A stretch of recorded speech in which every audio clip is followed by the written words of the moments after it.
Hi everyone, hope you're having a good day, week, month, year.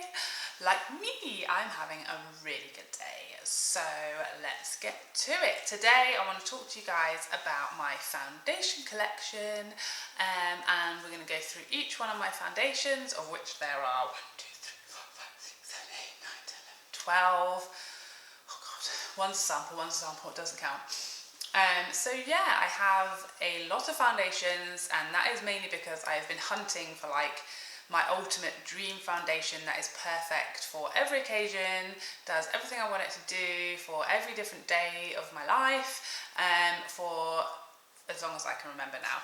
And I've slowly over time begun to realise that it probably doesn't exist, and actually I need to have like 3 or 4 foundations that will cover the different things that I need a foundation to do on any different day and for any different occasion. So what I want to do is kind of cut down my foundations, as I don't want to just throw them away because that would be madness. Excuse that lorry driver for driving past my house, so rude. Yeah, so I don't want to just bin them, but I want to use them up, and as I'm using them up, they'll either go in the bin or I'll repurchase them. So in this video I'm going to be telling you that once I use this foundation up, am I repurchasing it or not, and my reasons why. I'm not going to put a huge amount of information about each individual foundation because I do have reviews either already up on my channel or they'll be coming very soon, so I'm going to individually review each one of these foundations. So if you want the real deets, check those out. So I got this idea from Manny anyway, who I love, and over on his channel he did this video where he went through his foundation collection, and I just found it so useful, and for me it's going to be useful as well because I'll know in my head, do I really need like this foundation, am I going to keep it or am I going to get rid? So it's a bit therapeutic as well for me, a bit of a clear out. So let's get going. So the first one is the MAC Mineralize Powder Loose Foundation. That's probably not the right order for those words, but you know what I'm saying. So it's a mineralized powder, it comes in this pot.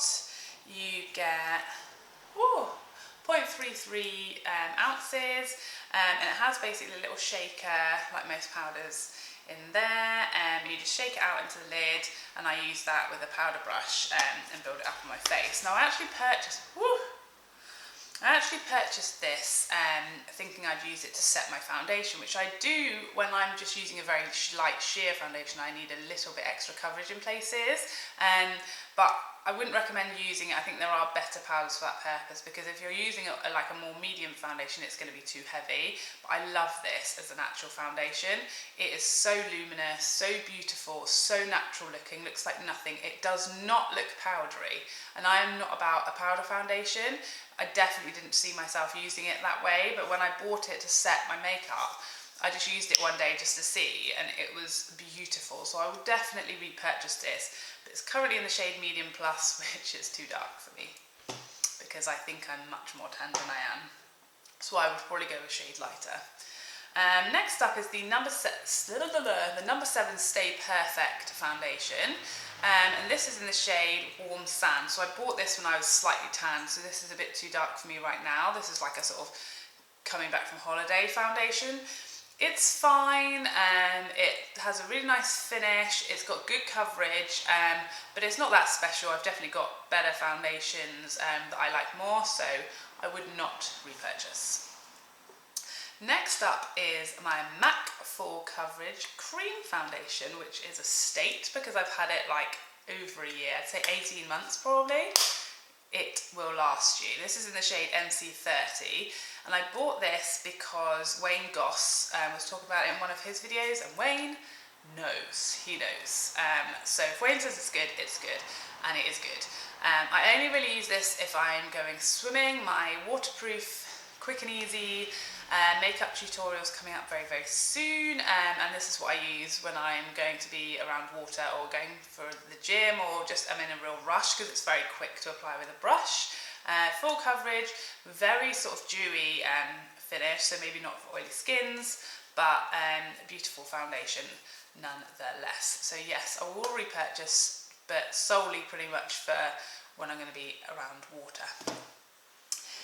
Next up is my Giorgio Armani Luminous Silk Foundation in the shade 6, and hell yes, I will repurchase this again and again. This is my special occasion foundation. It is so beautiful, lasts all day, very luminous without being too dewy or like oily looking. The shade 6 is certainly not sort of a close match to my natural skin tone, but it looks beautiful on. I can certainly pull it off. It's more sort of olivey undertone than yellow or orange, which I really love. Looks gorgeous, and it is special. It is on the pricey side, so you want it to look special, and for me it does. I love it. Will definitely repurchase. Next up, Estee Lauder. This is in the shade Fresco, which does not match me. It's too cool, but it's close enough, and I can pull it off. Once you've put bronzer and concealer on, it's fine. If you want to see my full thoughts on this, my review of this is up, and I will link it down below. Not a huge fan. It's too heavy for me. It's too matte. It's too full coverage for every day, and as you'll see in my review, I can't wear it on special occasions because of the flashback. So no, I will not repurchase you, Estee Lauder. I will not. Next up, we have the Nars All Day Luminous Weightless Foundation in the shade Punjab, which is a really good match for me. Love this foundation. This has been my sort of go-to day-to-day foundation. And if I want, to have an actual foundation as opposed to, something lighter, but it's not a sort of event or a special occasion, so I'm not reaching for my Armani. This is kind of my day-to-day. Yes, it's a foundation, but no, it's not like a full glam day. However, I don't know, I've had it over a year, I'm only halfway through it. I will use it up because it is a good foundation, but I feel like I'm not going to repurchase it because I think for that sort of day-to-day heavier foundation, I feel like I can do better. I'm kind of moving away from the matte, from the full coverage. I want more of a medium coverage. I want more of a luminous finish, and that's not what this is. So I feel like we're going to be parting ways soon. Would not repurchase. Next up is the Urban Decay All Nighter Foundation. Again, I've got a review filmed for this, which will be coming very, very soon. So if you want more information, then stay tuned. This is in the shade 3.25, which is too light for me. It's a neutral shade. Yeah, I wouldn't repurchase it. It's very full coverage, it's very matte, and like I said, I'm moving away from that kind of foundation. So yeah, sure, I'll use it up. It is really long lasting, it is very flawless, but it's just too heavy for me and too matte for me these days. Wouldn't repurchase. Bye bye. Next up is the MAC Studio Fix Fluid, and again this is in a darker colour. For me it's in NC35, and that's because I bought this when I got back from Barbados and I needed like a really nice foundation in a darker shade for a wedding that I was going to. Really like the finish of it. It's what I'm wearing today but in a different shade because I'm not this tan right now. So I've got NW20 on right now, which is just a test that I picked up, and it's okay. It's an okay colour. It's probably too cool toned for me, but yeah, it's okay. I like it. It doesn't come with a pump, but again, it's very full coverage. It's very matte, and I'm kind of moving away from that now. So when I use this up, I'll probably get one of my other foundations that is a more luminous finish in a darker shade, and I won't repurchase this. Soz. Next up is the L'Oreal Infallible 24-Hour Matte Foundation.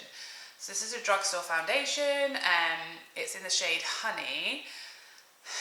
Now, I'd love you to tell me, if you live in America, I'd love you to tell me how many shades you have of this in your drugstores, because this, when I went into Boots, which is our drugstore in the UK, where like most of the sort of lower end makeup where you would go to buy it. So I went in there because I wanted a cheaper foundation that was in a darker shade when I was going on holiday, just to sort of get me by while I was out there. And this was the darkest shade they did. And I just kind of thought Boots was having an off day, because it wasn't even dark enough for me. and I'm like an NC25. Yes, I was like wanting a tanner colour, but I'd say this is still probably an NC32, maybe an NC35 at darkest. Let me show you. And like I said, this was the darkest shade that there was in the whole shop, which I find ridiculous. And I've since sort of like, you know, that's kind of made me look, and so I've been looking, and I can't find a darker shade than this. In like, I've been in several Boots, several Superdrugs, which is the other sort of drugstore in the UK, sells lots of different makeup brands, and they don't seem to make a deeper shade than Honey, which is a joke. So I don't know what's going on there. The actual foundation, it was okay. I'd love to know if it's the same formula as the Pro Matte that YouTubers rave about in the US, because this is slightly different packaging, slightly different name. So I'd love to know if it's the same formula, because I didn't find it that special. It broke down quite quickly on me. It was a bit patchy, it was a bit cakey. So I wasn't that impressed. And the shades, that definitely didn't impress me. So I'd love to know what's going on there. Whether that's that, you know, those drugstores are just not choosing to stock a lot of the colours, or whether that's literally the only colours that they make, because that is not okay, L'Oreal. Not okay. Wouldn't repurchase. I'm sorry. So this is the Urban Decay Naked Skin One and Done Hybrid Complexion Perfector. So I picked this up because I was watching Aisling's video, so Aisling over at Dramatic Mac, her channel, and she was talking about foundations, and she's basically commented in this video that she wouldn't recommend wearing a foundation for 12 hours, and I was shook. I was like, what? I'm not supposed to wear a foundation for 12 hours, because I literally do that every day of my life. I leave for work at like 8 in the morning, so I have to do my makeup at like 7, and I don't get home till 6, and then I probably don't even take my makeup off until like 11 at night. So that was news to me, that I wasn't supposed to be doing that. So I asked her, oh, what do you do then if you've got to work a 12-hour day? And she very kindly replied to me and said that if I were you, then I would wear like a BB cream or something that's not as sort of much for your skin every day for that period of time. So that was a game changer. So then I was checking out videos, like looking for recommendations, and Desi Perkins talked about this in her like favourite foundations video. So I got a sample and I loved it. I really enjoyed it. I got a sample in the shade medium and in the shade medium light, because I was thinking, if I could pull off the medium day to day, then when I'm tanned, the medium will still be okay. Whereas if I get medium light, once I'm tanned, this is too light. But the medium was okay, but it probably was a bit dark for me, so I went with the medium light for now. The really brilliant thing about this is that you get 40ml, whereas any of the other standard foundations I've talked about today are 30ml. So you get 10 extra mils, which is a winner. And it isn't any more expensive. It's around the same price as the other foundations I've talked about. Yeah, and it's lovely. It is very light coverage.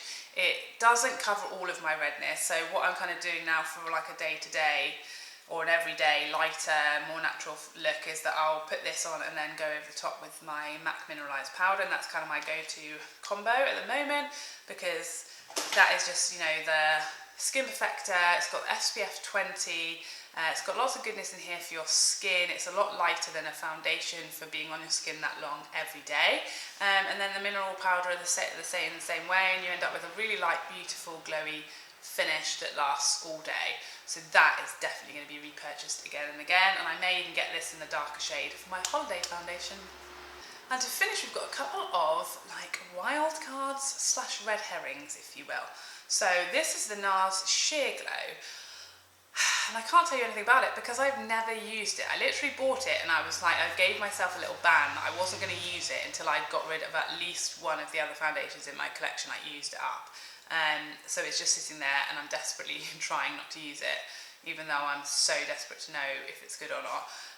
I hear that it's the sort of thing I'm looking for at the moment, so it's about a medium coverage, it has a sort of luminous finish, and it's in the shade Punjab, which is the same shade as the All Day Luminous Weightless, which is a really good match for me, so I know it will match me well, and I'm hoping that this will sort of replace this one as my go-to, like, yes, I want foundation on, but no, I'm not going out kind of foundation. So I will keep you posted when I eventually get to try it. I'll let you know what I think. And And then last but not least is a little bit of a shock for me, because I went in and got this sample from Clinique a few weeks ago. It's the Beyond Perfecting foundation and concealer hybrid. So I won't really use this as a concealer because I don't like that. I like to just have my foundation and use my regular concealer separate, because I like to have a lighter concealer. So I will just use this as a foundation. Now it comes in a sort of thinner foundation like tube, a bit more like this shape of the number 7, and it has a doe foot, so you sort of dot it on with a doe foot and blend it out. Now I wasn't expecting to like this. I've never used a Clinique foundation before. I've never really heard people talking about this before. It's in the shade 04. It was a pretty decent match for me. And yeah, I put it on yesterday because I was, it was a low risk day. I was not doing anything particularly special. So I thought, let's give it a whirl. It was just on my desktop. So I thought, let's see. And I was really surprised, like really good coverage, a really nice natural finish. I'd say it's not matte, it's not luminous, it's kind of a soft matte maybe, or a natural finish. And it lasted really, really well throughout the day. It did slightly sink into my fine lines. So yeah, I've only used it that one time. I haven't tested anything like flashback or transfer. I haven't given it a really amazing try over a really long period of time either. So I'm definitely going to give it a few more goes before I sort of make my mind up about it, and look out for the review which will be coming up on this. But who knows, maybe I will be purchasing it for the first time. Shit.